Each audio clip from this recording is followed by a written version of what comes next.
Pac-12 Media Day rolls on from Las Vegas, and it's time to talk to Wayne Tinkle, head coach of the Oregon State Beavers. Coach, great to see you. Good to see you guys. How you feeling about the Beavs right now? Tell us about your team. Very excited about this group. We've got a lot of guys healthy that were banged up and hurt last year. The returners, that young group, really had a good offseason.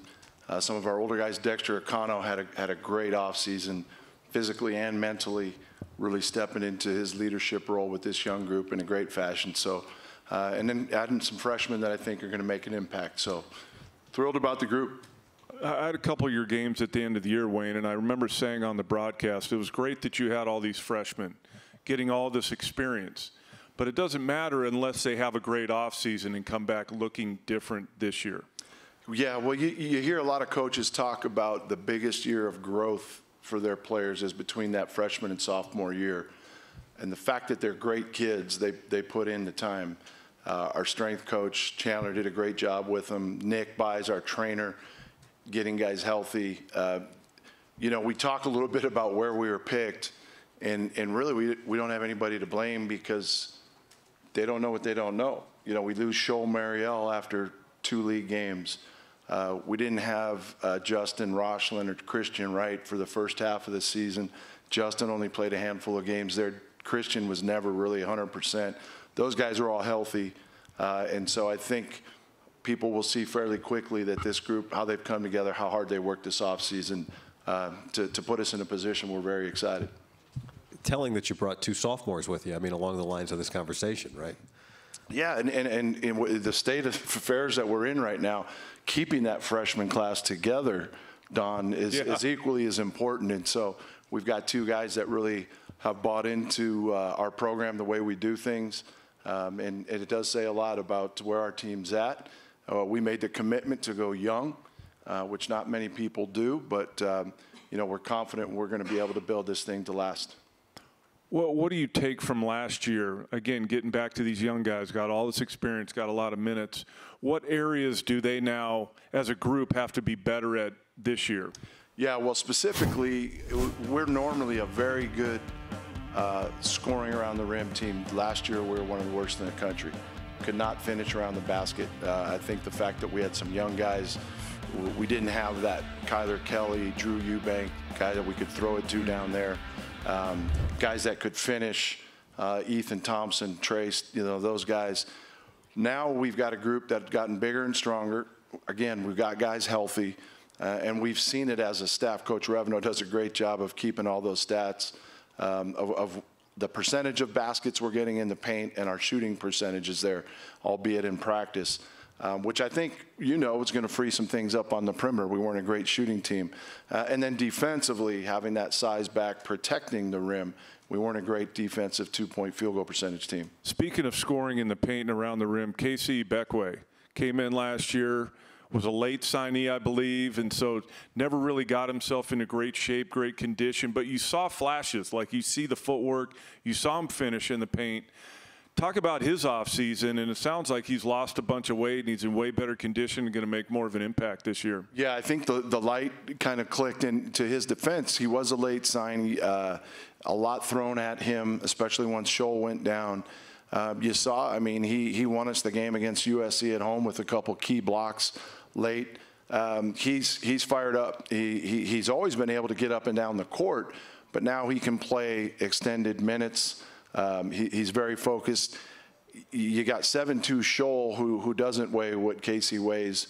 Seeing those 2 go at it, they've made each other better. So we do feel like with Casey and Shoal, we've got 2 legitimate low post threats. Jesse? Okay, we're going to go to Mark on the front right. Mark Anderson, AP. Are you interested in maintaining the rivalry with Oregon after this season? And just what are your thoughts in general about future of Oregon State in the Pac-12? Yeah, I think for sure, Dana and I have had a couple conversations. What it'll look like until we know where everything's at, I think we'd be able to answer that a little more clearly. But you're talking about the most oft-contested rivalry in the country. It'd be a shame to lose that. I don't know that we could play twice a year with our schedules, but certainly we're looking at all options and having those conversations, and we'll know more as we get more answers moving forward. And then your second part, sorry? About the conference in general, Oregon State. Yeah, I mean it's up in the air. And I'm not a big blame guy. I'm more of a solution guy, and I think you know, it's sad as a guy that grew up mostly in the Northwest in Spokane. I would have never saw this coming. It is what it is. We've got to find a way to deal with it. But I know this. Who we are at Oregon State and Washington State could probably be painted with the same brush. We find ways to solve problems, and I know we're working hard to find not just solutions, but solutions that are going to help us prosper moving forward. Last year, 11 points per game improvement on defense. It was top half defense in the Pac-12. I don't know if you can do 11 again, but what do you think? How's this defense compared when you have two freshmen playing such key minutes last year? You got the injuries. To make a big jump defensively had to feel good. Can you make another defensive? I certainly think so, Guy. We kept most of our roster together. We haven't had to add a lot of new pieces. So even the guys that were injured, we're sitting there watching each and every day.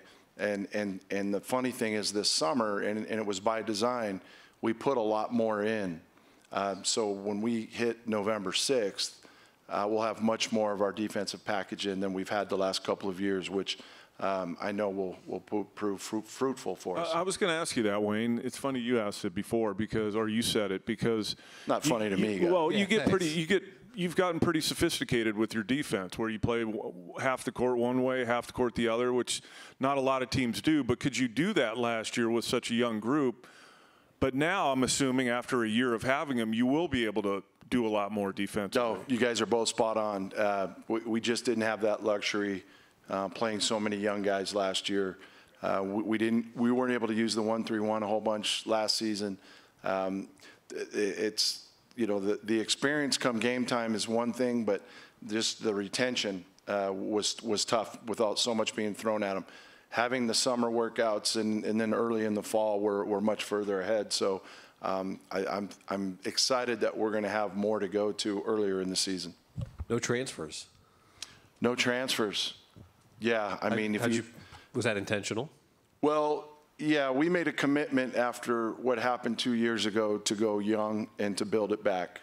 And I tell you, people know in our programs when we have the right group of guys and we stay healthy, we get things done. And I know there's some people that have been naysaying this, that, and the other. We don't listen to that garbage because it's been proven over time. And we feel that with this group, we've got the right collective, if I could use that word, collection of guys because they're made of the right stuff. They've bought in, and we know that it's going to. I can't tell you how fast, but I know it's going to be quicker, more quick than we think. Well, the other coaches that have been up here, Wayne, there's been some discussion about the state of college basketball and the portal and NIL and everything going on. It seems to me that that's the way of doing it. Like you reset, you got kind of stung by the portal during COVID because you couldn't have players on campus and you don't really get to meet them and talk to them and read their body language. But now if you establish, a young group and then just keep adding to it through the high school recruiting, to me that seems like a better game plan. Well, it is for who we are at Oregon State. And it worked for a lot of years, and it helps to build for consistency. As tough as that is in this day and age, you do have to recruit them each and every day. You're going to have people pulling at them. We had that happen last spring. But when you get the right group of guys and they're buying in to what you have, the grass isn't always greener. And we talk about if you're not happy with the color of the grass, water the one you're standing on. And our guys have really bought into that. So it was tough. I had a friend of mine said, a couple of years ago, you put together the dream team, and it wasn't the '92 Olympic team that he was talking about. We've gotten through that. We know that it was a heavy punch to us. The neat thing about this group, you remember in year 3 after we went to the NCAA tournament, we had a rash of injuries and had a very tough season. We didn't change who we were. We kept our nose to the grindstone, did it the Beaver way, and built it back. And we feel like we've gone through those steps now, and we're going to be just fine. You end every practice taking half-court shots backwards. This is one of your skills. Who on this team is challenging you for the best half-court shooter? Shoot-arounds on game day. Shoot-around on game day, okay. Nobody. There's nobody that can stand up. And it's not me. My dad taught me that. She used to do it at all the father-son games. So Pope's the one guy that'll tell you he's pretty confident that his percentage is probably the closest to mine. Tell us about your schedule, Wayne. What the non-conference, and then obviously the conference is a conference. But how did you approach scheduling this year, knowing that you had a lot of guys back? We wanted to be challenged early. We've got a couple tough early games. It's funny. We were finished with our schedule more quickly than any other year, other than our opener. We could not find the opponent for that 6th date. We've got Troy coming in early. I've known their coach for a lot of years. He's going to have a heck of a team. And then we've got Appy State coming in, another teams from different parts of the country to give us a different look. And then an interesting one, Nebraska in Sioux Falls at the Pentagon. They have a couple single games there. That's going to be a crazy atmosphere leading into the ESPN tournament in New York and Brooklyn. We faced Baylor in the first round. So going to be challenged early, which we wanted for this group. And then I think we'll be able to settle in as we build towards conference play with some tough opponents in December as well. But I'm confident in this group. And, you can't schedule, 20-plus wins anymore like you used to be able to. And I'm not afraid of taking lumps early, as we've proven. Sometimes the teams maybe we should have, on paper anyway, beat and in preparation for what's ahead. I remember the year we made the run to the Elite Eight. We lost a couple tough preseason games. It's all building blocks for where you're trying to peak come March. As we bring Jordan Pope and Tyler Bilodeau up, what do you like about these two guys? And then we'll let you slide out. Well, they're great kids, number one. They understand what this thing's all about. I know part of the theme was talking about the stitch of the fabric and tradition, and we talked about what traditions we have. And Jordan made an unbelievable observation. He said, Coach, I was thinking about that last night, and our tradition at Oregon State is the Beaver Way. It's how we approach every single day in the community, in the classroom, and when we put on the hard hats to go to work on the court. That's our tradition. It's who we are, which was a pretty mature statement for a guy his age. So love the fact that they're chomping at the bit. They got a little chip on their shoulder, and when we talked about where we were picked, we didn't make it a big deal. We just said, hey, they don't know what they don't know, but we got at least 31 opportunities to show them, and it's on us. Coach, it's great to see you. We'll let you jump out. Thanks, Wayne. Thank you. Thanks.